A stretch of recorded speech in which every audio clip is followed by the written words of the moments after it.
नमस्कार, India voice देख रहे हैं आप। मैं हूं आपके साथ पूजा झा। बुलेटिन की शुरुआत करेंगे बड़ी खबर के साथ। छत्तीसगढ़ में इनकम टैक्स की छापेमारी हुई है। एक साथ 2 दर्जन ठिकानों पर छापेमारी की जा रही है। बड़ी अपडेट आपको दे रहे हैं इस वक्त की छत्तीसगढ़ में इनकम टैक्स की छापेमारी की जा रही है।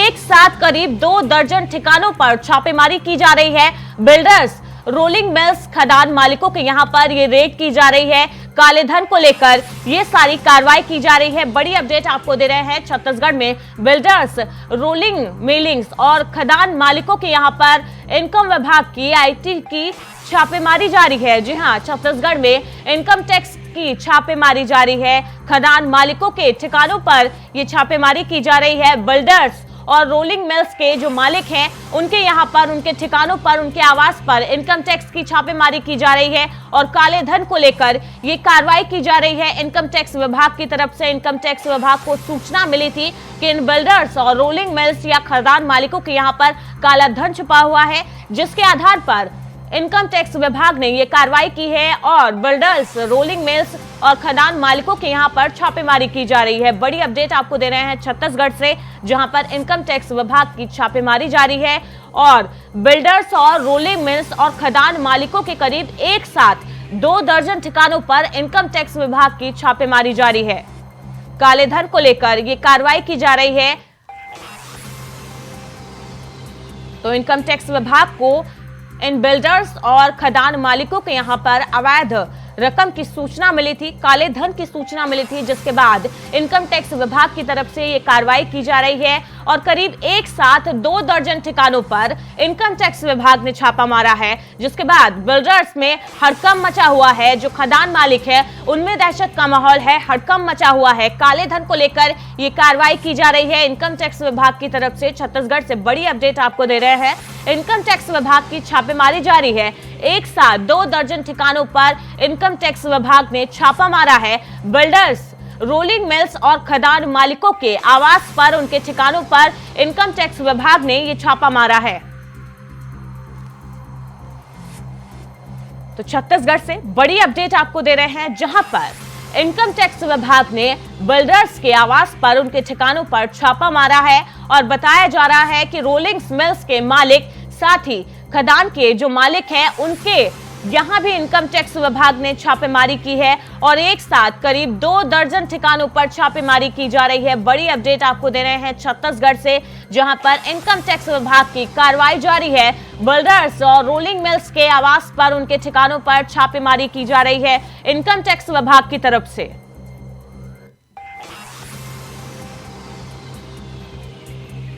छत्तीसगढ़ से बड़ी अपडेट आपको दे रहे हैं, जहां पर इनकम टैक्स विभाग की छापेमारी जारी है।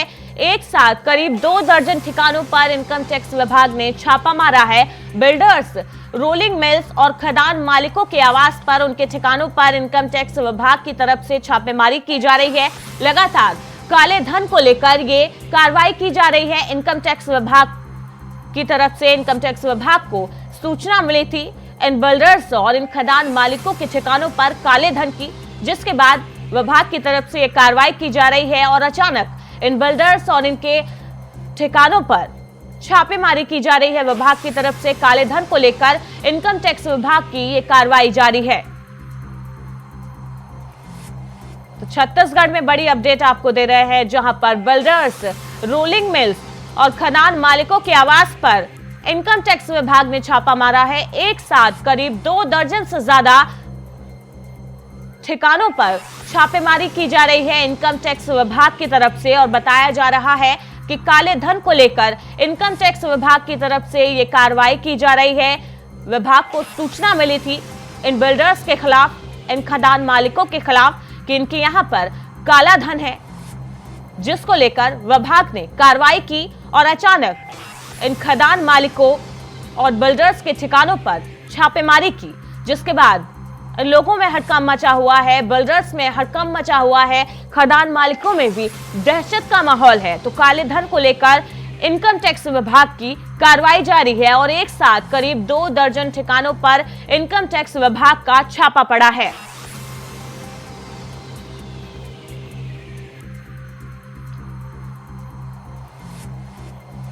तो बड़ी अपडेट आपको दे रहे हैं छत्तीसगढ़ से, जहां पर इनकम टैक्स विभाग की कार्रवाई जारी है और लगातार काले धन को लेकर इनकम टैक्स विभाग कार्रवाई कर रहा है।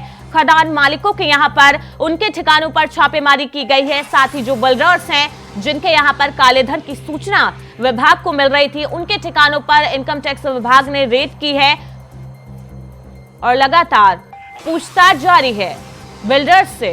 रोलिंग मिल्स के जो मालिक हैं, खदान के जो मालिक हैं, उनसे लगातार इनकम टैक्स विभाग की टीम पूछताछ कर रही है और अचानक उनके ठिकानों पर छापेमारी की गई है। इनकम टैक्स विभाग की तरफ से काले धन को लेकर ये कार्रवाई की गई है। विभाग की तरफ से बड़ी अपडेट आपको दे रहे हैं छत्तीसगढ़ से, जहां पर इनकम टैक्स विभाग ने काले धन को लेकर बड़ी कार्रवाई की है और करीब एक साथ 2 दर्जन से ज्यादा ठिकानों पर छापेमारी की गई है इनकम टैक्स विभाग की तरफ से।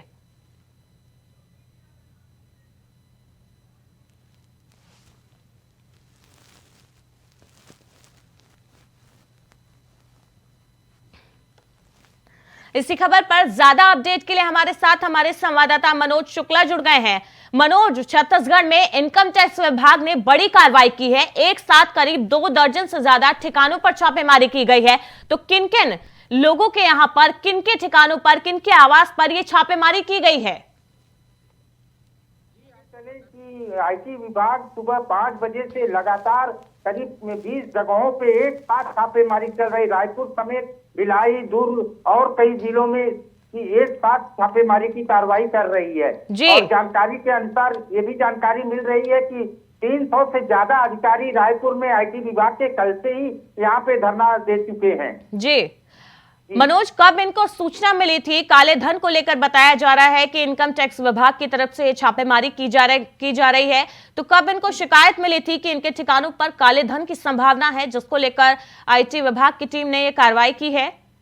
स्वाभाविक सी बात है, पहले से ही आईटी विभाग को कुछ चोरी की, इनकम टैक्स की चोरी की घटना की शिकायतें मिली है, तभी इस प्रकार की बड़ी कार्रवाई एक साथ आईटी विभाग कर रही है। जी मनोज, कौन कौन से बिल्डर्स, बड़े बिल्डर्स इसमें शामिल हैं जिनके यहाँ पर छापेमारी की गई है? बताया जा रहा है जो खदान मालिक हैं उनके ठिकानों पर भी छापेमारी की गई है, साथ ही जो रोलिंग मिल्स के मालिक हैं उनके यहाँ पर छापेमारी हुई है। तो कौन कौन से बड़े बिल्डर्स या खदान मालिक या रोलिंग मिल्स के जो मालिक हैं वो इनमें शामिल हैं?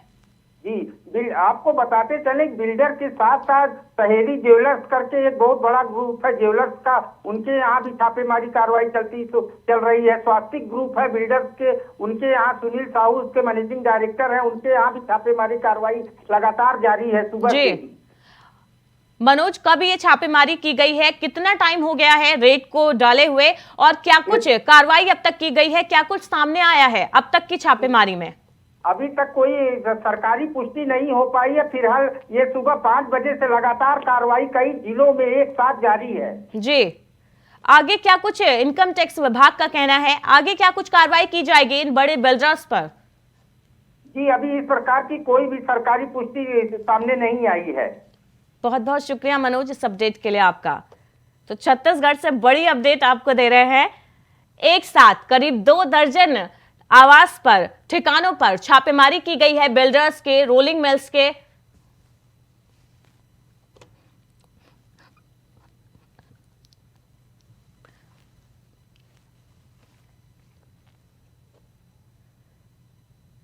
एक और बड़ी अपडेट आपको दे रहे हैं दिल्ली से, जहां पर नगर निगम सदन में भारी हंगामा देखने को मिला है। आप और बीजेपी पार्षद आपस में भिड़ गए। एमसीडी मेयर चुनाव को लेकर आपका हंगामा हुआ है। पीठासीन अधिकारी के फैसले पर आप पार्षदों ने हंगामा किया है। बड़ी अपडेट आपको दे रहे हैं, दिल्ली नगर निगम सदन में भारी और बड़ा हंगामा देखने को मिला है, जहां पर आप और बीजेपी पार्षद आपस में ही भिड़ गए। तस्वीरें आप देख सकते हैं दिल्ली नगर निगम की है, जहां पर शपथ को लेकर आप और बीजेपी पार्षद आपस में भिड़ गए। दोनों के बीच जमकर हाथापाई भी हुई है। तस्वीरें आप देख सकते हैं, एमसीडी मेयर चुनाव को लेकर आपका यह हंगामा देखने को मिला है नगर निगम में। पीठासीन अधिकारी के फैसले पर आप पार्षदों ने जमकर हंगामा किया है। मनोनीत सदस्य की शपथ को लेकर आप पार्षदों ने हंगामा किया है। मनोनीत सदस्यों को पहले शपथ दिलाने को लेकर यह हंगामा किया गया है। आप पार्षदों की तरफ से तस्वीरें आप देख सकते हैं, दिल्ली नगर निगम की है, जहां सदन में भारी हंगामा देखने को मिला है। बीजेपी और आप पार्षदों के बीच में जमकर हाथापाई भी इस दौरान देखने को मिली है और शपथ को लेकर यह सारा हंगामा हुआ है। दोनों जो पार्षद हैं, दोनों तरफ के, बीजेपी और आम आदमी पार्टी के, उनके बीच में भिड़ंत देखने को मिली है और मनोनीत सदस्यों को पहले शपथ दिलाने को लेकर यह हंगामा किया गया है। हंगामे के कारण सदन की कार्यवाही रोक दी गई है। बड़ी अपडेट आपको दे रहे हैं, दिल्ली नगर निगम की ये तस्वीरें हैं, जहां पर आप पार्षद और आम आदमी पार्टी के पार्षद आपस में भिड़ गए और मनोनीत सदस्यों को पहले शपथ दिलाने को लेकर दोनों पार्षदों के बीच में यह हंगामा देखने को मिला है।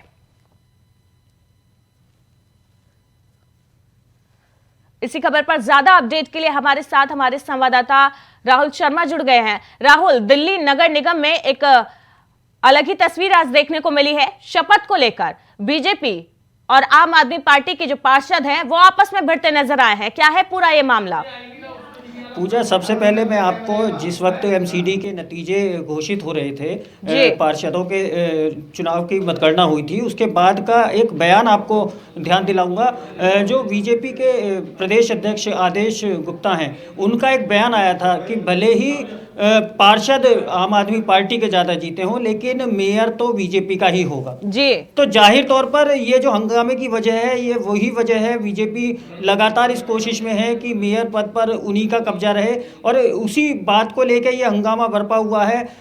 दोनों पार्टियां एक दूसरे पर आरोप प्रत्यारोप लगा रही हैं, लेकिन जो तस्वीरें सामने आ रही हैं वो बेहद दुखद हैं। किसी भी सदन के भीतर इस तरह की के हालात होना वो निश्चित तौर पर कई सवाल खड़े करता है कि आखिर कुर्सी की खातिर इस तरह का हालात, एक सदन जिसकी एक मर्यादा होती है, जिसकी एक गरिमा होती है, उसको ध्यान में रखकर वहां अमल में क्यों नहीं लाया जा रहा। और पूजा, मैं आपको बताऊं कि जो दिल्ली एमसीडी है उसमें कुल सीटें हैं 250 जी, और वहां बहुमत का जो आंकड़ा है वो 138 का है जी। अगर हम बात करें आम आदमी पार्टी की, तो आम आदमी पार्टी के पास 134 सदस्य हैं, जबकि बीजेपी के पास सिर्फ 105 सदस्य हैं।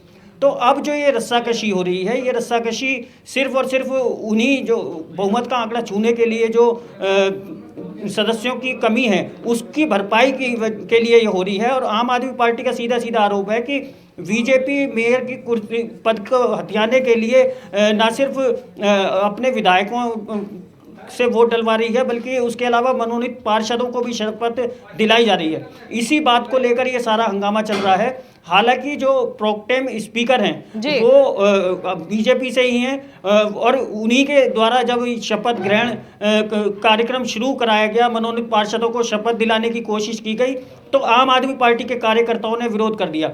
तस्वीरें आप देख सकते हैं। हालांकि सदन की कार्रवाई बीच में रुक गई थी, लेकिन हंगामे की वजह से अभी भी वोटिंग की प्रक्रिया पूरी तरह से रुकी पड़ी है। आप तस्वीरों में देख सकते हैं किस तरह से धक्का मुक्की एक दूसरे से की जा रही है। तो निश्चित तौर पर कई सवाल खड़े करती हैं ये तस्वीरें। बिल्कुल राहुल, ये तस्वीरें कई सवाल खड़े करती है। ना तो सदन की गरिमा का ध्यान रखा जा रहा है, इसके अलावा जो जनता है जिन्होंने बहुमत देकर आम आदमी पार्टी को नगर निगम में उनको जिताया है, उसका भी ख्याल नहीं रखा जा रहा है कि जनता की भावनाओं का, कि वो उन्होंने किस पार्टी को वोट देकर नगर निगम में काबिज कराया है, उसकी भी धज्जियां उड़ाई जा रही हैं। यहाँ पर उसी की ये तस्वीरें साफ साफ दिखाई दे रही हैं। जाहिर तौर पर पूजा, जो बहुमत का आंकड़ा है उसके नज़दीक आम आदमी पार्टी है, और अगर आम आदमी पार्टी के विधायकों की संख्या को भी उसमें काउंट कर दिया जाए तो पूरी तरह से बहुमत आम आदमी पार्टी के पास है। लेकिन ये जो मनोनीत पार्षदों को शपथ दिलाने वाला जो मसला है, इसको लेकर आरोप प्रत्यारोप शुरू हो रहे हैं। ना सिर्फ मनोज तिवारी ने आरोप लगाए हैं, बल्कि बीजेपी के तमाम नेता आरोप लगा रहे हैं आम आदमी पार्टी पर। उधर पलटवार आम आदमी पार्टी के नेता भी कर रहे हैं, लेकिन फिलहाल इस पूरे मसले का कोई समाधान निकलता नजर नहीं आ रहा है। हालांकि उम्मीद कम दिखाई दे रही है, जिस तरह के हालात हैं, कि आज वोटिंग की प्रक्रिया, मेयर का चुनाव संपन्न हो पाएगा या नहीं। पूजा, बीजेपी की बात की जाए तो बीजेपी की तरफ से कौन मेयर पद की दावेदारी पेश कर रहा है और आम आदमी पार्टी की तरफ से कौन दावेदारी पेश कर रहा है मेयर पद के लिए, और क्या ये आज चुनाव होना मेयर का वो संभव है नगर निगम में, जिस तरीके से दोनों जो पार्टी के पार्षद है आपस में भिड़ते नजर आ रहे हैं। फिलहाल के जो हालात हैं पूजा, उनसे तो ऐसा नहीं लगता कि मेयर का चुनाव इतनी आसानी से हो पाएगा। लेकिन देखने वाली बात ये होगी कि दोनों ही पार्टियों के जो आला पदाधिकारी हैं, चाहे वो अरविंद केजरीवाल हों, चाहे वो अमित शाह या नरेंद्र मोदी हों, इन लोगों की तरफ से अगर कोई हस्तक्षेप किया जाता है तो शायद इस मसले का कोई हल निकल जाए। लेकिन फिलहाल के जो हालात हैं वो साफ बता रहे हैं कि मेयर का चुनाव ना होकर फिलहाल एमसीडी का सिविक सेंटर अखाड़े की शक्ल ले चुका है पूजा। बिल्कुल राहुल, और अब दिल्ली एमसीडी चुनाव से ज्यादा रोचक चुनाव अब मेयर पद का दिखाई दे रहा है। बहुत बहुत शुक्रिया इस अपडेट के लिए आपका।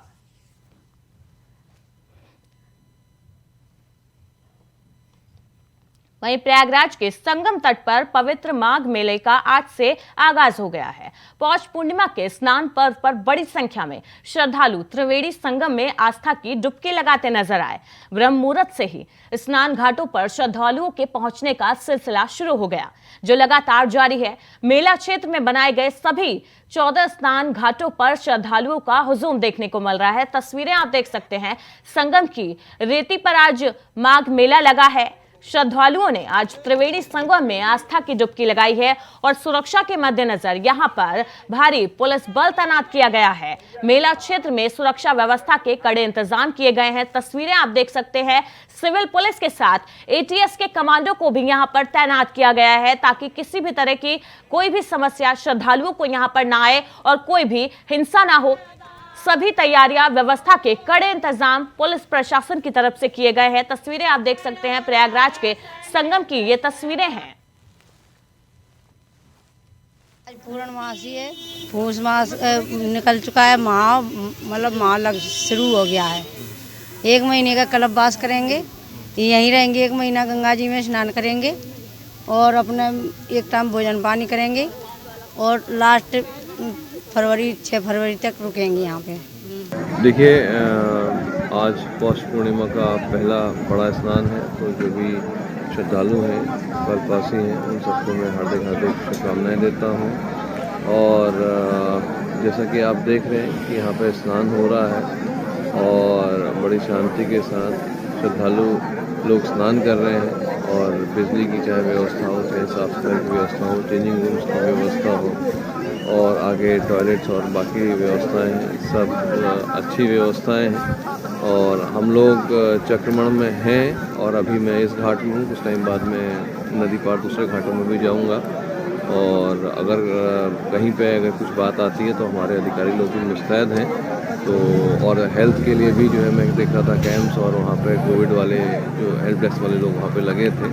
तो हम पूरी मेहनत से, भरकत से श्रद्धालुओं का जो यहाँ पर अनुभव हो उसको अच्छा बनाने में लगे हुए। आज से अपर कल्पवास कर रहे हैं, आज से ही पूर्णिमा से आज, सो अगले फरवरी तक रहेगा हमारा।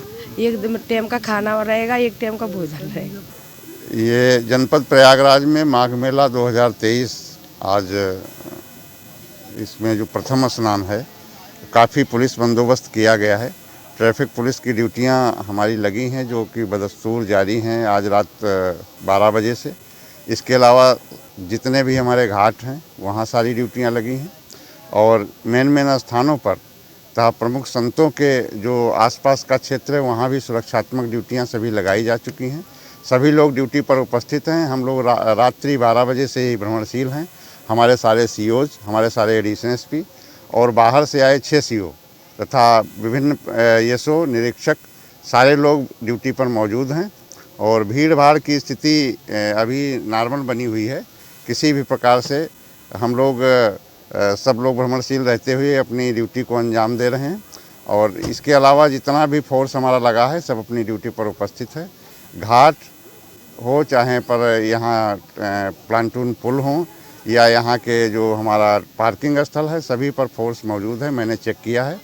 एसपी मेला के रूप में मैं अभी सारी ड्यूटियाँ देखा हूँ और सभी हमारे जवान कर्मचारी उपस्थित हैं। मनोयोग से, सुरक्षा से बड़े ही उत्साह के साथ ड्यूटियाँ कर रहे हैं। वहीं सीएम योगी आदित्यनाथ के प्रयासों से मुंबई में यूपी को निवेश की राह में कितनी सफलता मिलती है, इसकी पड़ताल हमारे संवाददाता अखंड प्रताप शाही ने की है। आप भी देखिए। उत्तर प्रदेश में निवेश लाने की जिम्मेदारी खुद मुख्यमंत्री योगी आदित्यनाथ ने अपने हाथों में ली तो उसका सकारात्मक नतीजा भी सामने आने लगा है। मुख्यमंत्री के 2 दिनों के मुंबई दौरे का हासिल ये है कि अब उत्तर प्रदेश में 5 लाख करोड़ का निवेश का आश्वासन मिल चुका है। एमओयूज की तैयारी हो रही है और इन सारी चीज़ों को अमली जामा पहनाया जाएगा फरवरी महीने में होने वाले इन्वेस्टर समिट में। बैंकर्स, फिल्मी सितारों और उद्योगपतियों से हुई मुलाकातों का नतीजा सकारात्मक रूप से उत्तर प्रदेश के खाते में दर्ज होता दिखाई दे रहा है और योगी सरकार ने जो तय किया है कि 17 लाख करोड़ का एमओयू वो इस इन्वेस्टर समिट में करेगी, तो उसमें काफ़ी करीब तक पहुंचती हुई योगी सरकार अब दिखाई देने लगी है। अब तक उत्तर प्रदेश में निवेश के लिए 12 लाख करोड़ तक के निवेश का आश्वासन मिल चुका है। एमओयू बन रहा है, एमओयू तैयार हो रहा है। तो इन सारी चीज़ों के बीच में अगर ये कहा जाए तो उत्तर प्रदेश का इन्वेस्टर समिट इस बार उत्तर प्रदेश के विकास की इबारत लिखने के लिए मील का पत्थर साबित होने वाला है। जिन कंपनियों ने उत्तर प्रदेश में निवेश की इच्छा जताई है उनमें से आडवाणी ग्रुप की पीपीपी मॉडल पे जो मेडिकल कॉलेज पॉलिसी है वो अडानी ग्रुप को काफ़ी पसंद आई है। बलिया और श्रावस्ती में मेडिकल कॉलेज बनाएगा अडानी ग्रुप। रैमकी ग्रुप कानपुर लखनऊ के बीच में बनाएगा सैटेलाइट सिटी। टाटा सन्स ने ऐलान किया है कि हर शहर में वो एयर इंडिया की उड़ान पहुंचाएगा और गोदरेज समूह का बाराबंकी में जल्द ही कारखाना खुलने वाला है। नए शहर के विकास में वो सहभागी बनने के लिए तैयार खड़ा है और लोढ़ा ग्रुप अयोध्या और वाराणसी में आवास परियोजनाएं लेकर आने वाला है।